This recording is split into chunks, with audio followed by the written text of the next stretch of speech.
You may fire when ready, George. We have a couple of special guests for you tonight, Groucho. The first is Dr. Robert Miller, who is director of the California Academy of Sciences. His partner is an old friend of yours, Mrs. James Mason. So, folks, come in, please, and meet Groucho Marx. Welcome to your Betulai. Welcome to your Betulai. Say the secret word.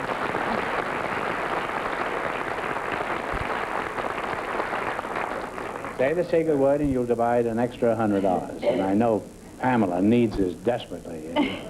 You want me to make up a word?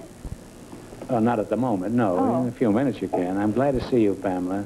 You know, I've been in love with you for nigh under 50 years. I always tell people that. What do you mean, 50 years? 43. Well, I meant 15 years. Dr. Miller, I'm glad to see you. I've never been in love with you, and you're very fortunate. What kind of a doctor are you, Doc? Are you a horse doctor or a foot doctor? Well, neither one, Groucho. I'm a zoologist. And? A zoologist. What is that? What do you do? I study animal life. Well, there's one right next to you there. Good place to do it. Yeah. You say you're a vegetarian, Doctor? Quite the opposite. You're a veterinarian, is that it? Well, not quite that. A veterinarian... Aren't you anything, Doctor? Not much. A veterinarian treats animals, and the zoologist studies them. I mean, what do you treat them to? You mean you take them out and for a soda on Sunday? I don't treat them to anything. I just treat them fine.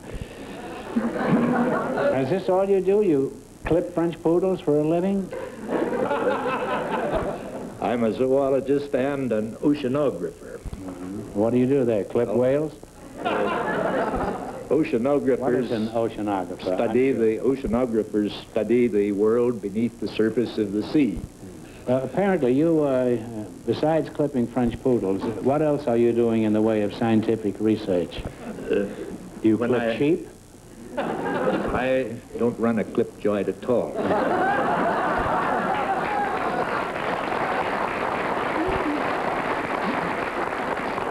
I'm director of the California Academy of Sciences in San Francisco.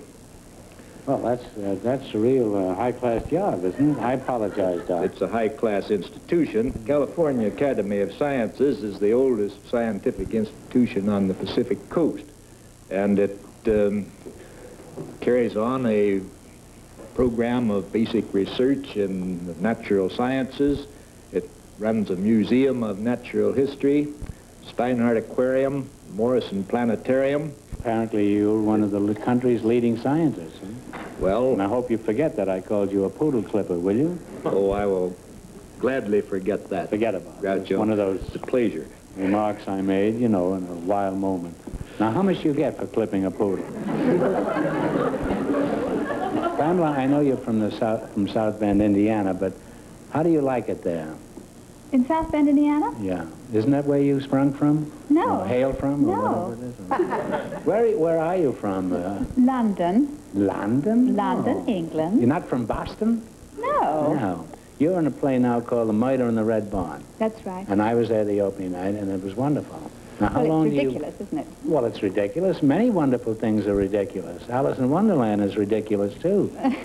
And so is Charlotte's Web by E.B. White, but that's nothing against it. Well, it's a lovely show, and I had a wonderful time that night. I think I insulted the whole cast. Oh, you were marvelous. We kept some of the lines you used, Oh, and did we you? have a shill in the audience now. Is a shill a rude word? Shill? No, shill is fine. So anyhow, the shill stays in the Pamela, audience. you've changed. That never used to stop you. Well, I know that there are some words you're not allowed to... So sometimes some words that seem all right to me aren't all right in America. I mean, true. they're all right in England, but they're not all right here. This also works the other way, too. Now, your husband, and I see you and your husband frequently at Hollywood parties, including your own.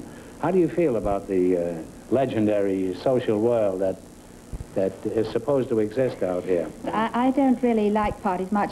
I think that they're marvelous when you're hunting, but if you're married... Would you mind explaining that expression?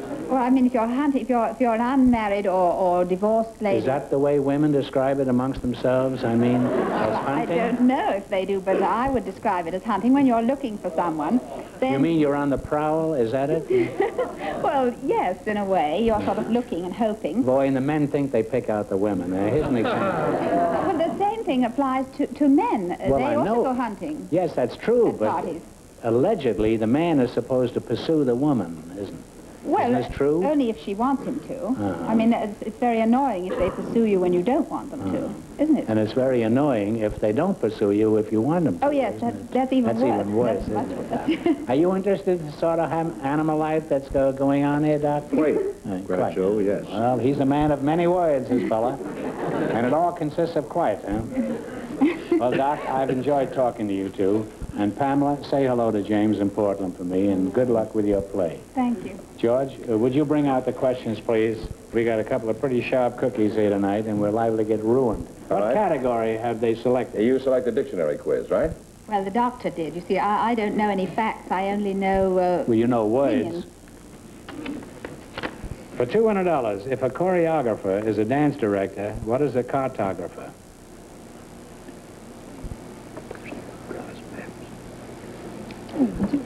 Person that draws maps. You're quite right, You Doctor. have $200 and 3 more chances to make 5. Which do you want? The middle? You take this one. You take this one. For $200, if a banister... Oh, boy. If a banister is a stair railing, what is a barrister? Oh, well, that's easy. Yeah, A lawyer. A lawyer. a lawyer, that's right. You now have $400 and 2 more chances What do you to think? earn some One of more. those again? Yeah, sure. Just stick to that. Another 200. If a harpoon is a spear, what is a lampoon? Oh, it's a joking rhyme, isn't it? Satirical takeoff. Yeah, oh, yeah, that's right. It's a joking rhyme. Right. Lampoon is a satirical You takeoff. don't go any further. Satire is fine. You have $600 now, so this one's on the house, really. Let's take the hard one. Right. Which Take a one? hard do you one? That's fancy any the special 300, one so- of those? Just reach in and pull one out. For $300, if a mako is a shark, it's M-A-K-O. What is a shako? S-H-A-K-O. Isn't that a colloquialism for... It's And if a mako is a shark, what is a shako? kind of a hat. That's right, military cap. And you wound up with $900, which means that you will have a chance for $2,000, $5,000, or $10,000 a little later on. Oh. Congratulations. And same to you. So, folks, come in, please, and meet Groucho Marx. I bet you say that to everybody. Welcome to You Bet Your Life.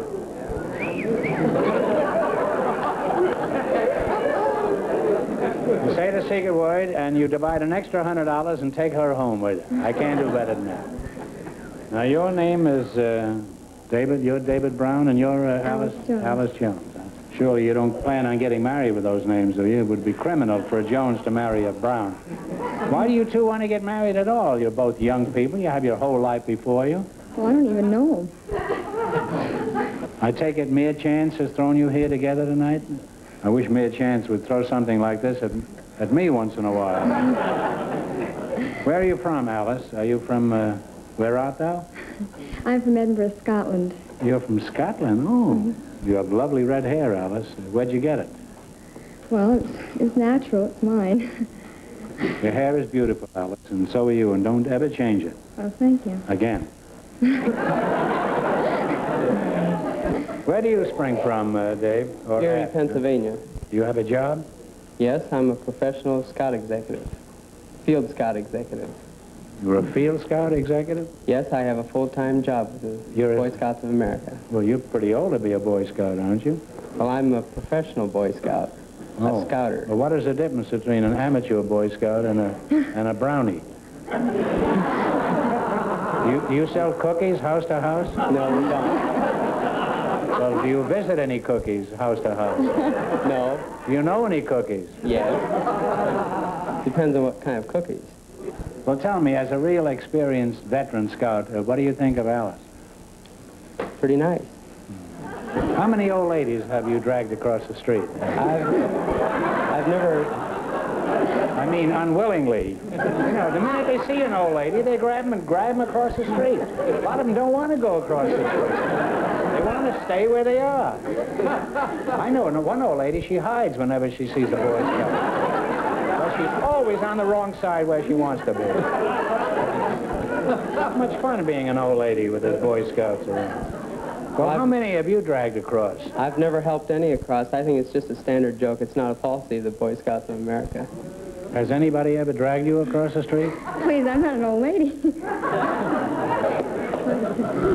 Alice, have you got a steady boyfriend? No, I date many. Date many? I don't know him. What's his first name? Oh, that's a secret. What sort of fellas do you date when you date? Oh, A date? I date many kinds, except most of them just have romance on their, their minds. And actually, there's an awful lot more to life than that. You say there are other things in life besides romance? Why, sure. All right, I give up. What other things are there? Well, take for instance... I'll go along with you, huh? There's a career, you can travel, meet people. Well, why do you want to meet people if you're not interested in romance? Well, I didn't say I wasn't interested in romance. Just there's a time and place for everything. Like, for instance, if you're at a show and you want to watch the show, well, you want to watch the show. You sound like Gertrude Stein. If you want to watch a show, you want to watch a show, you want to watch a show. That's not much of a statement, you know. I mean, would you amplify this a little bit? Well, I don't understand what you mean. Well, if you're in a drive... When you go out with a fella, don't you expect to be romanced? Well, yes. Yeah, but why do you object to it? I don't, but like if you're in a drive-in movie and you want to watch the drive-in show, and he's trying to distract you, well... In what way? I don't understand. You say you go to a drive-in theater to see a movie? Yes. History is certainly being made here tonight. Suppose your date wants to get romantic. Let's say he's a sailor. No. No? Why? Sailors are crazy about girls. Let's say this man is a sailor. This is a mythical sailor. This is a hypothetical one. And he goes overboard. You know, sailors do that sometimes. Now, how do you handle a situation like that? Say you're watching a movie and this fiend wants to kiss you. First of all, I start honking the horn. If that doesn't work, I spill a box of popcorn, throw a drink on the floor, press on the starter, and if that doesn't work, I grab the door and start walking home. Boy, you know all the evasions, don't you? No wonder this guy doesn't want to watch the movie, this sailor. You know, there's more going on in your car than there is on the screen. Alice, your problem is a most unusual one. It only happens to girls who go out with boys. Dave, did you ever get fresh, let's say, forward with a pretty girl in a drive-in theater? No, I don't think I have. Yeah. Did you ever take a girl to a drive-in theater? Yes. Did you ever take an attractive girl there? Yes. And you've never even reached for her hand? What a prosecuting attorney I would have made, huh? Well, let me put it this way. Are you the type, if she reaches for your hand, that you blow the horn? No. You say you've never tried to put your arm around a girl in a movie theater? In a drive-in, I mean? Oh, I wouldn't say that. No, you better not. How about in a regular movie theater? Suppose you were sitting in the balcony, and the theater was filled with people smoking, and there was kind of a smoke screen there. Oh, I don't know. I think I'd be just as apt to do whatever I'm going to do without the smoke screen as with it. In other words, you'd be rather careful up there. Right. Well, let's say you were on a lifeboat on a ship to Honolulu. And it was late at night. And fog overhung this whole boat. And the crew and the captain were all sleeping.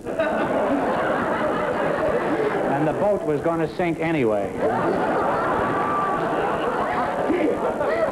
And there was this beautiful girl sitting next to you, pleading with you to put your arms around her and kiss her.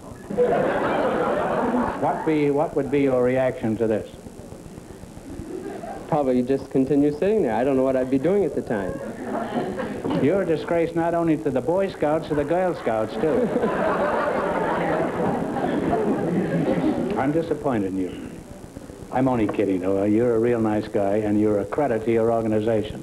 Thank you, sir. And that's about all you're ever going to get is credit. How would you like to take Alice on a hike sometime? Couldn't you show her how to look at the moss on the north side of the tree so she can tell which way the wind is blowing? Wouldn't you like to show her how to rub two sticks together and make a fire? And how to live off the land by eating roots and berries and helping old ladies across the boulevard? I don't think we'd always live off the land. When we take a hike, we usually take dehydrated foods such as dried potatoes, dried fruits, vegetables, even tapioca pudding that's dried. I don't see how you can resist him, Alice. Imagine taking a girl out and he's going to feed her dehydrated tapioca pudding. Well, it's obvious you're not interested in going on a hike with Alice or any place else. And I'd like one good reason why you take this depressing attitude. I'm married. You mean I've been wasting all this vitality and energy? You just got around to telling me you're married? You're just like all the rest of the married men. No married man is an Eagle Scout. They're just chicken scouts. Dave, didn't I read somewhere that all Boy Scouts are 50 years old this year? Yes, starting in 1960, we are celebrating our 50th year in Scouting, our Golden Jubilee year. And next summer, we are holding our National Jamboree at Colorado Springs. Who's going to make the tapioca this time? Probably the Scouts there. There'll be over 50,000 of them from all over the... Imagine 50,000 people sitting on the grass eating dehydrated tapioca pudding. There'll be over 50,000 Scouts there from all over the country and from all parts of the world. Would you like to attend this, Alice? Eat dehydrated tapioca No, pudding? you could bring your own grub. You don't have to eat with it.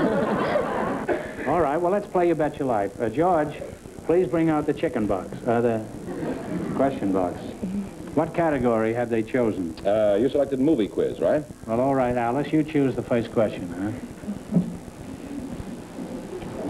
huh? $100 one. You know you have to make $500 to get a chance for the 10,000 at the end of the show.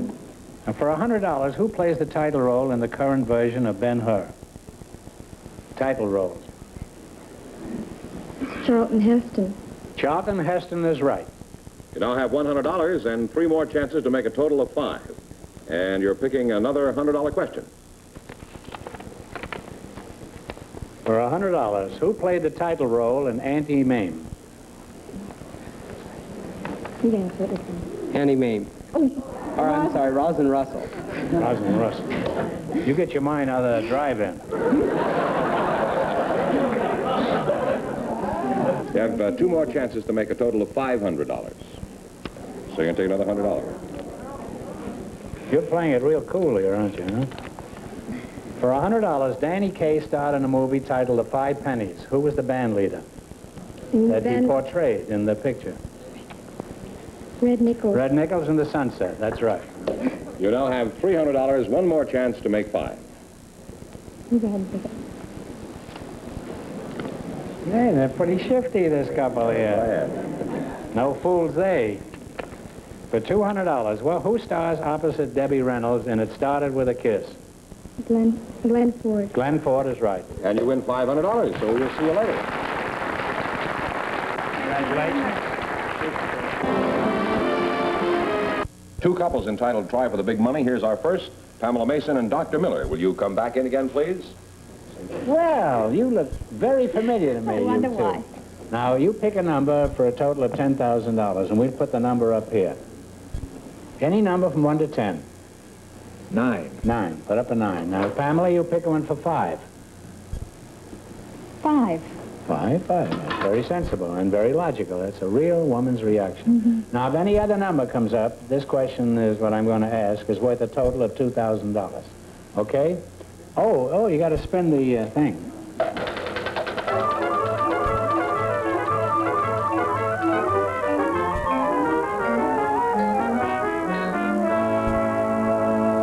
Well, it's obvious. Your numbers were 5 and 9. It landed on 4. It was a close try, so this question is worth a total of $2,000. Joe Louis first won the World's Heavyweight Championship in 1937. For a total of $2 grand, whom did he defeat to win the title? Whom did he defeat?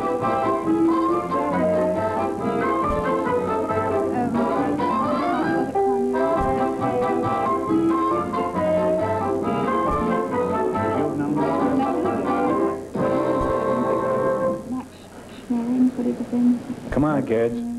If you don't know, guess. Max Bear. No, it was... Max Smelling or Carnero. no, it was James J. Braddock. Never heard of him. No? Don't believe the one. That's life, Pamela. I'm sorry you missed it, but you wound up with a total of $900. It'll keep you in food for the next 2 or 3 days, and thanks for being here. It was lovely having you. Thank you.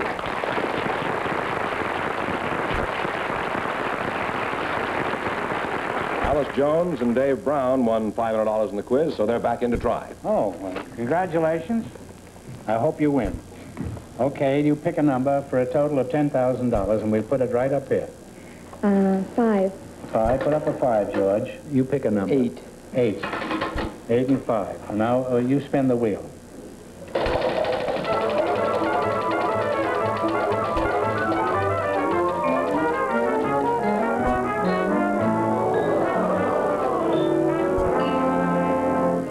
Well, not close enough, unfortunately. So this question is worth a total of $2,000. In 1948, Thomas Dewey ran for president. For a total of $2 grand, tell me who was Dewey's running mate. Is it 1948? 48. Now, wait a minute. Maybe I better rephrase it. I knew you had the question wrong. That's why I want to set you straight. Who was the vice president that ran with Dewey in 1948? I'll give you 1 second. Give him 15 seconds.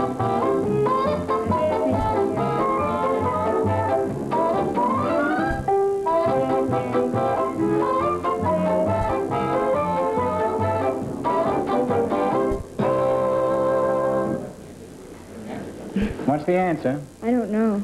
Well, you've had 30 seconds. I can't give you any more. It was Earl Warren. Guess we don't know our history. I'm sorry you missed it, but you wound up with a total of how much? How much did you win altogether? 500. 500. Nice to have met you, and you're doing a wonderful job. Nice to meet you, too.